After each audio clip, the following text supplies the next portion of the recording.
Humanity consumes an enormous amount of pork. Every year, over 1.4 billion pigs are slaughtered to meet the demands of the global pork industry. Despite its popularity and culinary appeal, however, pork remains a subject of intense debate in the religious world. If the very thought of eating pork provokes disgust in someone, this may stem from adherence to a religious taboo, a dietary prohibition that forbids consuming or even coming into contact with pork in any form. Judaism and Islam are perhaps the most well-known religions that strictly prohibit pork. Some branches of Christianity also forbid its consumption, including the Eritrean and Ethiopian Orthodox churches, as well as Seventh-day Adventists. In Judaism, the prohibition appears in the Hebrew Bible, specifically in Leviticus 11:7, which declares pigs unclean and unfit for food. Other mammals are permitted only if they both chew the cud and have split hooves, traits shared by cows, goats, and sheep. This rule forms part of the foundation of kosher dietary laws. For centuries, Jews, Muslims, and members of other communities have observed these prohibitions. But where did this taboo originate? In this episode, we'll delve into the archaeological investigation of the pork taboo. Let's begin by traveling far back in time. Humans have consumed pork for millennia, long before the advent of agriculture. During the Paleolithic era, people hunted wild boars. This was a time when hunter-gatherers relied on natural landscape resources for survival, moving seasonally in pursuit of edible plants and animals. When humans adopted a sedentary lifestyle and began farming during the Neolithic period, around 9700 BCE, they also started domesticating wild boars, recognizing them as an efficient source of protein. The term efficient is key here. Under proper management, domesticated pigs offer distinct advantages. They reproduce quickly and produce far more piglets than their wild counterparts. Piglets are weaned early, gain weight rapidly, and reach sexual maturity, all within about 12 months.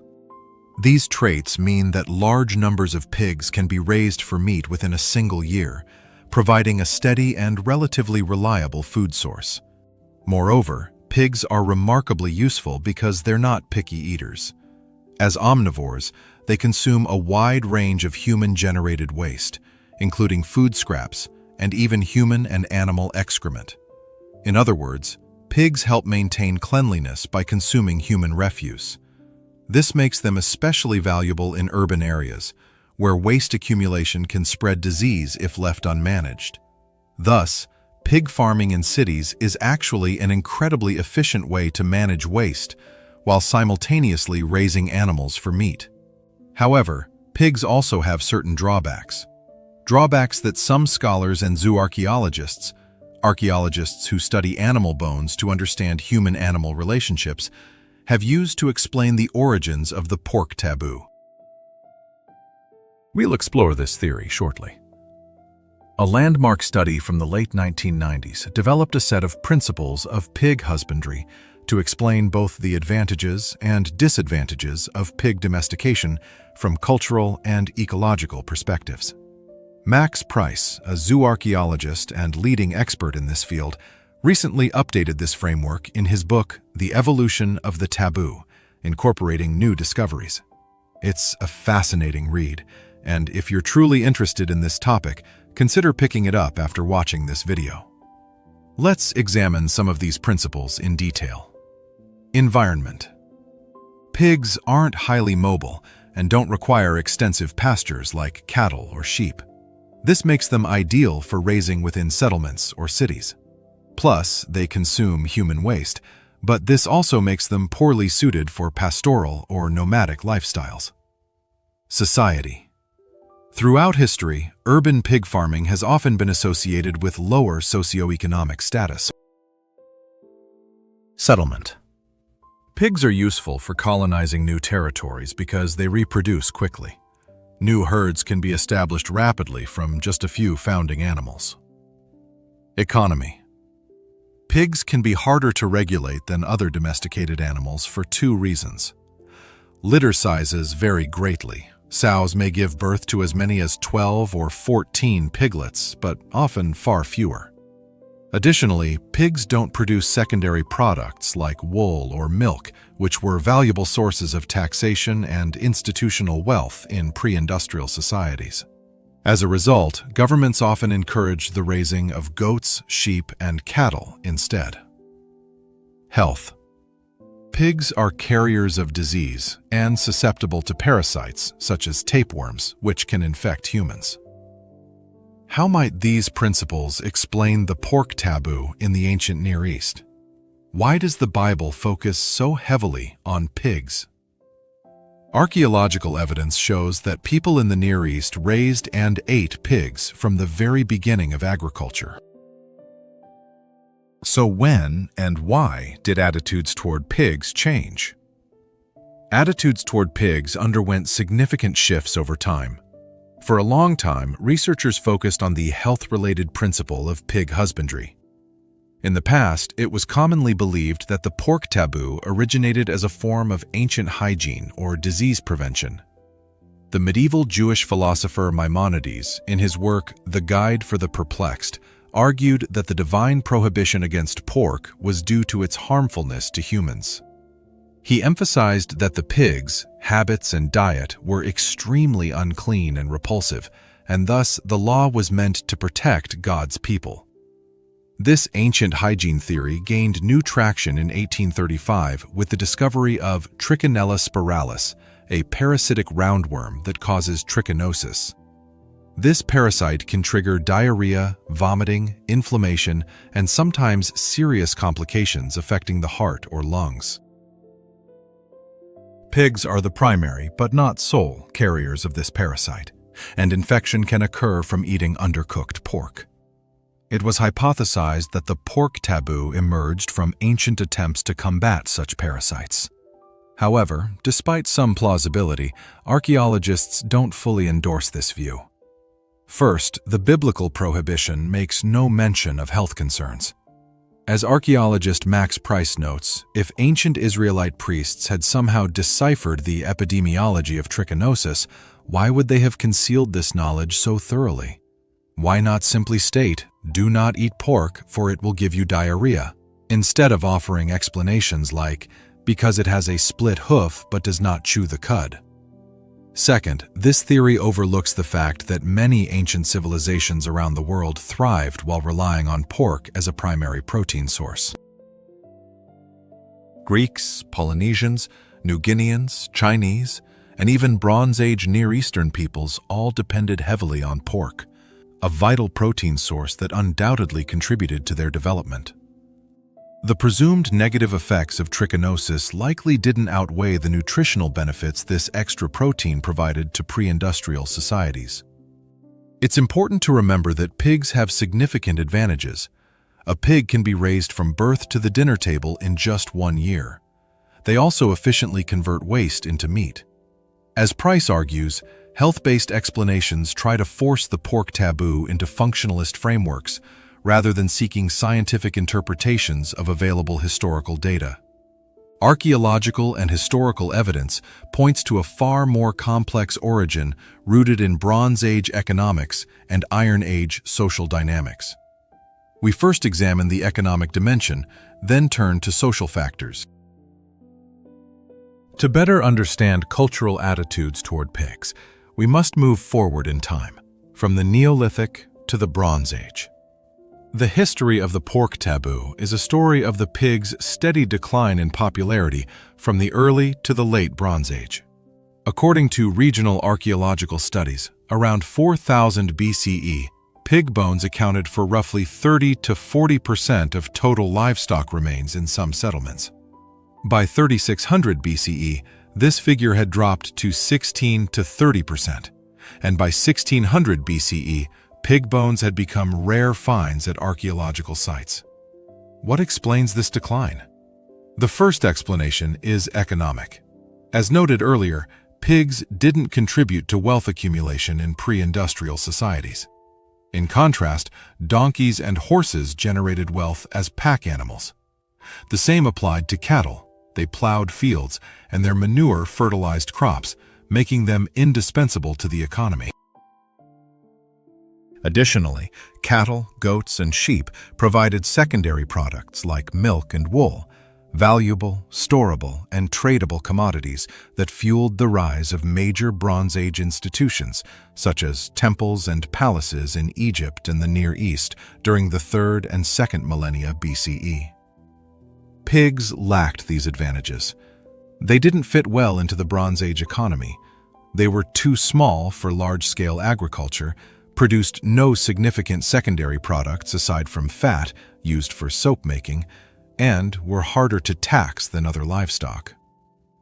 It appears that throughout the Bronze Age, institutions increasingly favored wealth-generating animals, while lower classes were left to raise pigs, effectively cutting them off from the main pathways to prosperity. This shift was gradual. Initially, pigs were economically and religiously popular.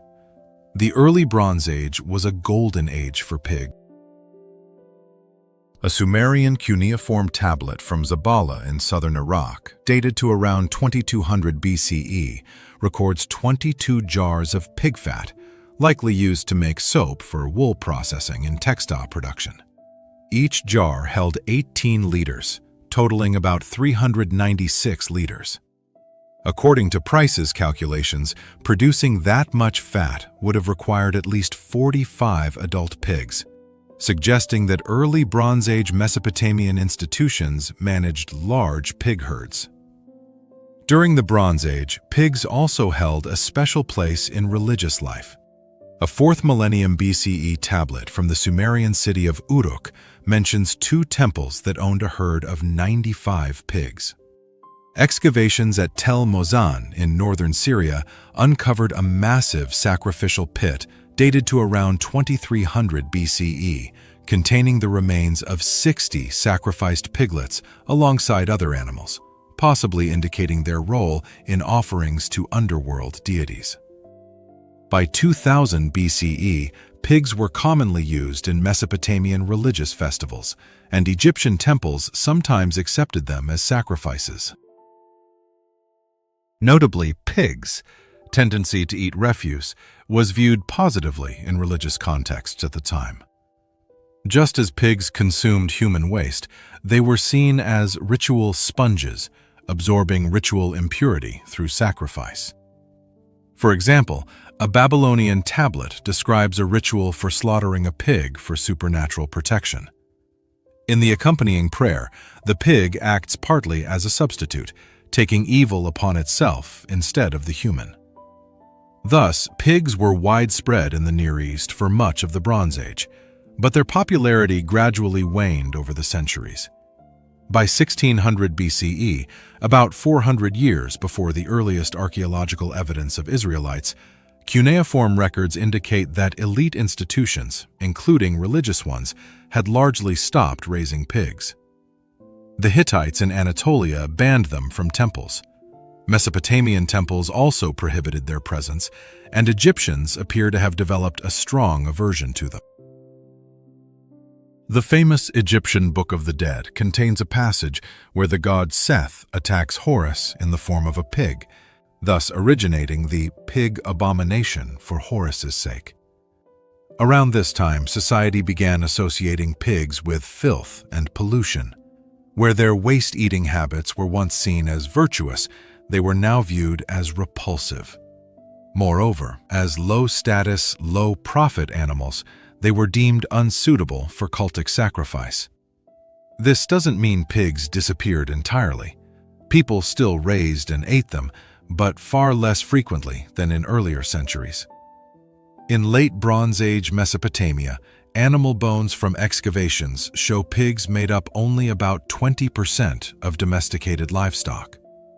Even then, these pigs were likely used by lower classes, not elite institutions. In the Levant, pigs were even rarer than in Mesopotamia, comprising only about 5% of livestock. In other words, pigs were extremely scarce in the regions that would eventually form the core of the Israelite kingdoms. They were also rare in late Bronze Age Canaanite cities. Sites like Megiddo, Tel Halif, and Beth Shean raised very few pigs, only 2 to 11% of their total livestock.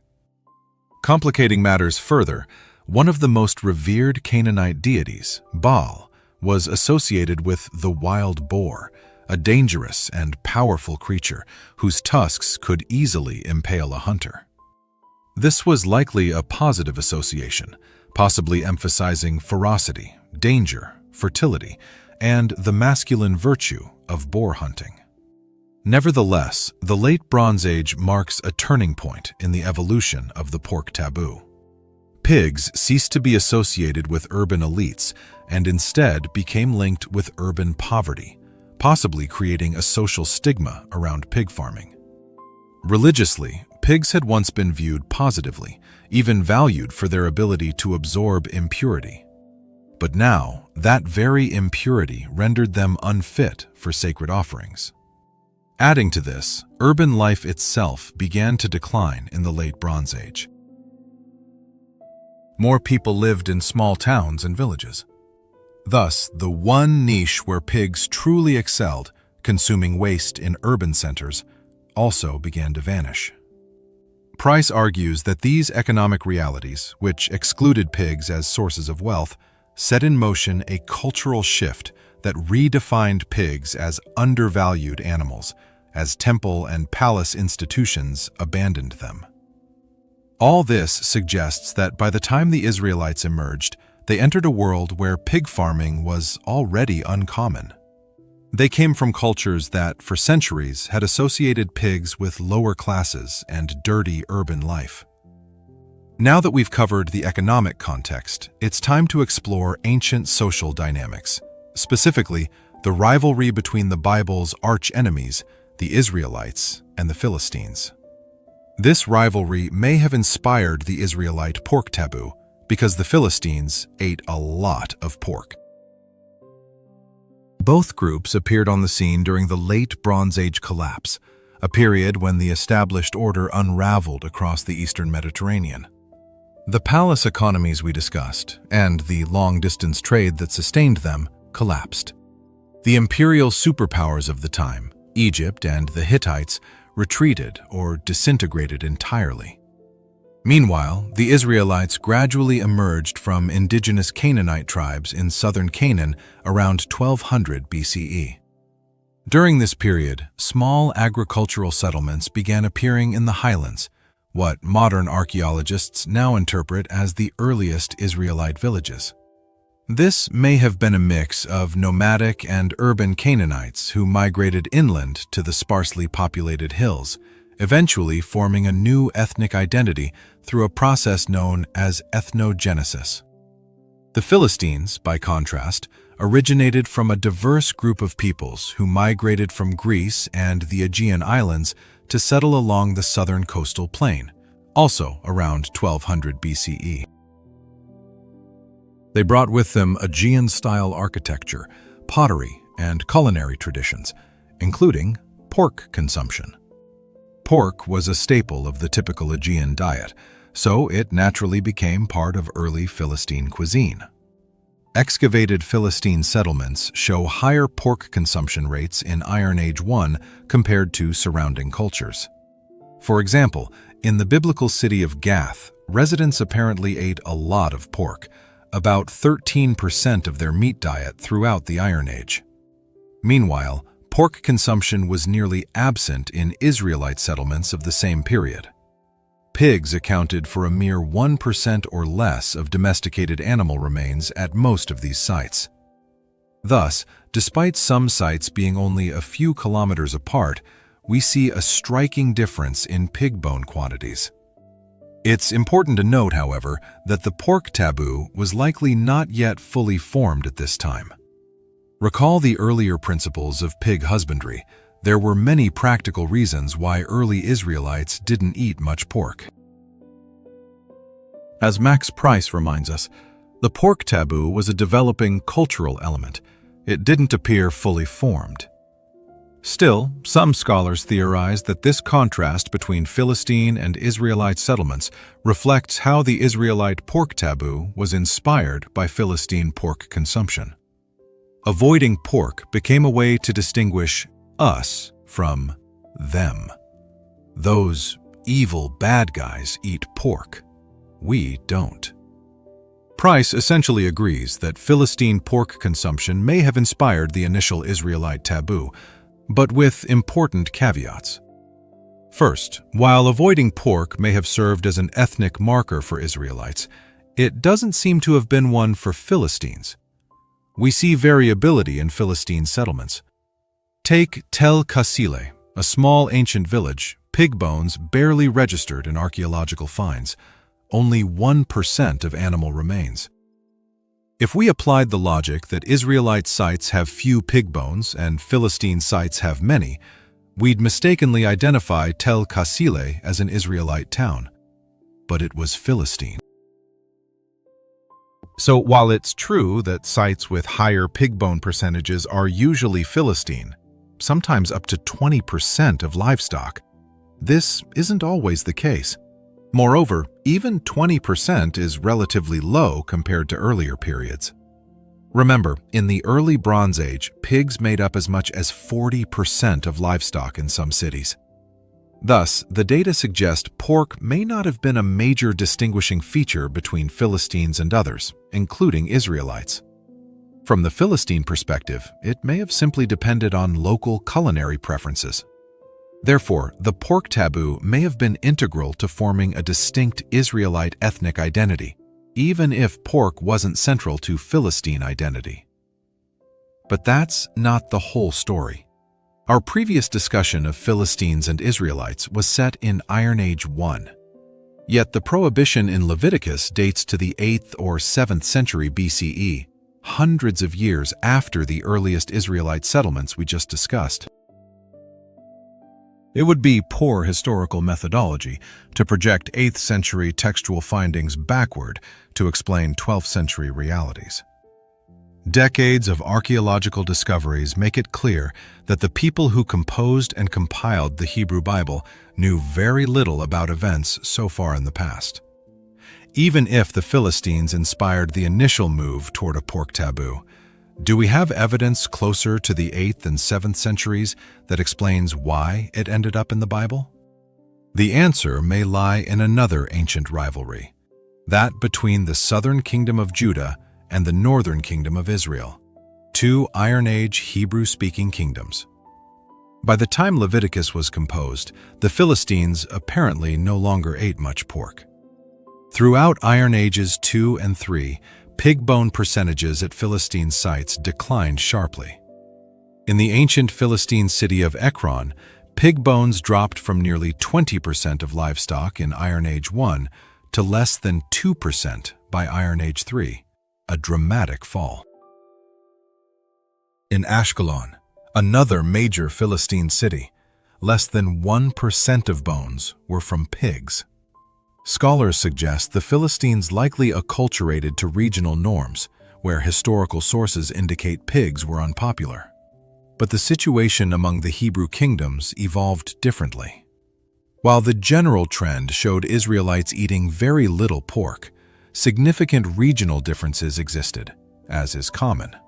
Even among Israelites, there were exceptions. In some major cities of the northern kingdom of Israel, like Megiddo and Beth Shean, pig farming actually increased during Iron Age 2, reaching nearly 8% of total livestock. This exceeded pork consumption at some contemporary Philistine sites. Crucially, by Iron Age 2, urban northerners in cities like Megiddo and Beth Shean raised and ate more pigs than many Philistines. Archaeologists have recorded similar trends in other Israelite cities, such as Hatzor, where pig remains accounted for roughly 3 to 5% of livestock, all dated before the Assyrian conquest of the northern kingdom. Meanwhile, in the southern kingdom of Judah, the picture was entirely different. In major cities like Lachish, Tel Khalif, and Jerusalem, pig remains were virtually absent. Thus, the divide appears less between Israelites and Philistines, and more between Israelites and Judeans. On one side were urban centers in the lowlands of the northern kingdom, where pigs were sometimes raised and eaten. On the other were the inhabitants of the southern kingdom of Judah. How do we explain this unexpected pattern, which seems to contradict the biblical model of Israelite identity? Were some northern city dwellers deliberately violating a pork taboo? Or was the taboo not yet fully established in that region? One possible explanation is that the pork taboo developed in the southern kingdom of Judah, both in practice and in writing, during the 8th and 7th centuries BCE. This period saw religious reforms under kings like Hezekiah and Josiah, and the northern kingdom became a favorite target of biblical authors based in Judah, who often vilified their northern neighbors. From the perspective of Judah's religious and political leaders, pork consumption was one of many egregious violations committed by the wayward northerners during Iron Age II and throughout the Babylonian exile. The pork taboo became significant enough to Judah's authorities to be codified in the Torah. Thus, pork consumption may have been one of the behaviors biblical authors seized upon to highlight the supposed moral failings of the Israelites, leading to its formal prohibition in writing. In this framework, the pork taboo emerged in late Iron Age Judah as a reactionary response to northern practices, perhaps because they evoked memories of their old rivals, the Philistines, even though pork consumption was already relatively low among Philistines by then. Establishing a religiously mandated prohibition created a clear moral, religious, and ethnic boundary between Judeans and everyone else. In this model, Judah was the crucible of identity formation during Iron Ages II and III. Religious reforms and prohibitions, including the pork taboo, reflected Judah's worldview, not the daily realities of the northern kingdom. These ideas survived because they were enshrined in the Hebrew Bible. But the taboo truly crystallized several centuries later during the cultural conflicts of the Hellenistic period, when pork became a defining issue separating Jews from non-Jews, especially Greeks. After Alexander the Great's death, Judah came under the rule of the Hellenistic Seleucid Empire. When King Antiochus IV came to power, he persecuted Jews, suppressing Jewish customs like circumcision and desecrating the Jerusalem temple by sacrificing pigs on the altar. 2 Maccabees 7 recounts how Antiochus arrested a Jewish mother and her 7 sons, trying to force them to eat forbidden pork. When they refused, he tortured and executed them one by one. Though this story may be apocryphal, it illustrates how central the pork taboo was to early Jewish identity politics. This led to the Maccabean Revolt, in which Jewish rebels overthrew their Hellenistic rulers and established the Hasmonean kingdom, circa 167 to 40 BCE. Thus, if rivalry with the Philistines provided the initial impetus for the taboo, and the Judah-Israel conflict reinforced it, leading to its codification in the Torah, it was the clash between Jews and the Seleucids that permanently cemented it. In summary, despite pork's initial popularity in the Near East around 4000 BCE, it gradually and steadily lost favor throughout the Bronze Age, especially by 1600 BCE. Political and religious institutions increasingly lost interest in pig farming, shifting focus to more profitable animals like horses, donkeys, cattle, goats, and sheep. Pig farming persisted, but primarily among lower social classes. Around 1600 BCE, 4 centuries before the Israelites emerged as a distinct people, pig farming declined sharply. This was likely because pigs became associated with lower classes and failed to generate wealth. Additionally, people began viewing pigs' waste-eating habits negatively rather than as a useful trait. The Israelites arose within this cultural trend of pig avoidance. Initially, this wasn't part of their ethnic identity, until they began distinguishing themselves from the Philistines, who sometimes ate pork. This eventually led to the taboo's codification in the Hebrew Bible during the 8th, 7th century religious reforms. While some urban northerners in the Kingdom of Israel continued raising and eating pigs, southern Judeans almost entirely avoided them. The Hebrew Bible, written from the perspective of Judah's religious elite, thus codified what they condemned in northern behavior. All this indicates that the pork taboo isn't immutable. It evolved over time. Early Israelites around 1200 BCE likely didn't attach the same significance to avoiding pork as the authors of 2nd Maccabees, for whom it was central to Jewish identity. What began as passive avoidance due to economic or social stigma transformed into a key religious prohibition and ethnic marker by the Hellenistic period. It's a complex topic, and research in this field continues.